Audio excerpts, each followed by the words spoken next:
Nerazzurri fans from all over the world, welcome to the Interglobe for the pre-match of Bologna-Inter, which will be played tomorrow at 12:30. Is that possible? Such a shitty time to play a soccer match. It's really difficult to understand what goes on the brains of the people that create these calendars, really.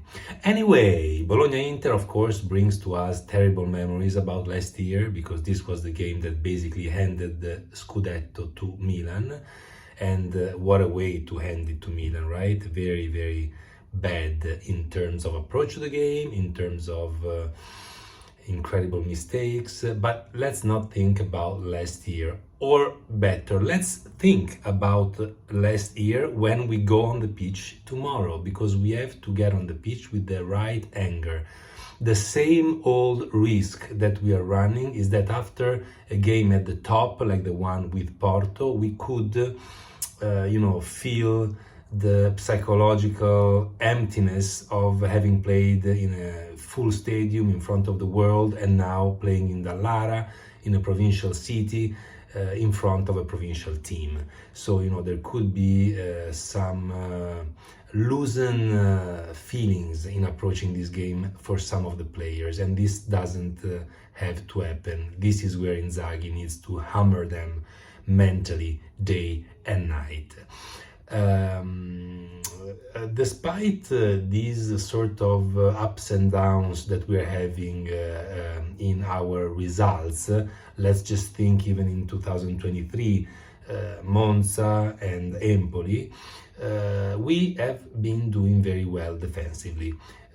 It's the first time in Inter's history that in Champions League we finished 3 consecutive games with a clean sheet. So it was Barça 1-0, Victoria Pilsen 4-0, and then Porto 1-0.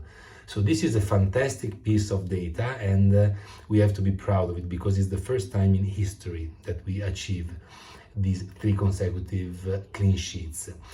Also, we had in 2023, out of 12 games, 7 without conceding goals, which is also great, and it goes to Onana's credit, especially in the last game, because it was really amazing. So 7 clean sheets in 2023 out of 12 games. None of the Italian teams has achieved this.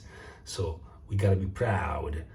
We're gonna play, coming to the game, against Bologna, coached by Thiago Motta, our triplete hero, and I can never forget the goal he scored in the derby 4-0 at the end of August that year in 2009. I think I was there at the stadium, and it was amazing, because I was also with a Milan friend.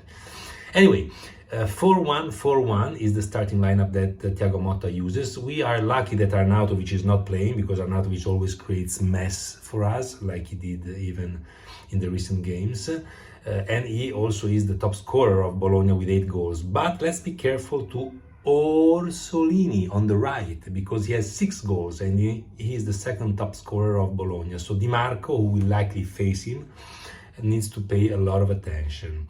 Looking at the stats for Bologna, they conceded 13 of the 33 goals that they conceded in the first half, and 20 in the second. So this means that they tend to start strong and to slowly fade. So we have to really be patient and take advantage in the second half of their moment of weakness, and try to score even there, even if not only there.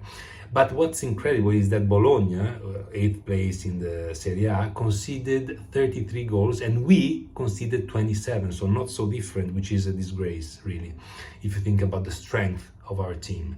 Our team that also got only 42 yellow cards versus 56 of Bologna, so they are a team that's really physical and commits a lot of fouls.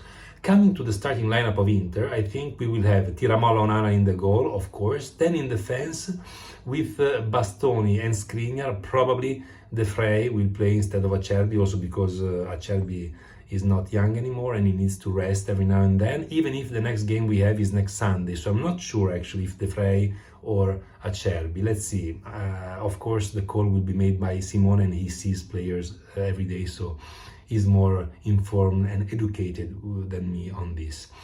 Then we're gonna have on the wings drone delivery Dimarco and probably A-Train Dumfries, who will start because Darmian is not 100%.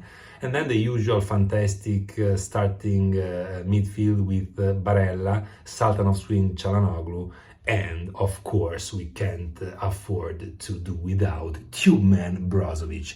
And forward, this time I would go with Lula, Lukaku and Lauti, not with Dzeko, because I think that it would be useful to have Lukaku on an away game where we always suffer, and he will be definitely useful and an added value for us, and Dzeko can come in eventually in the second half.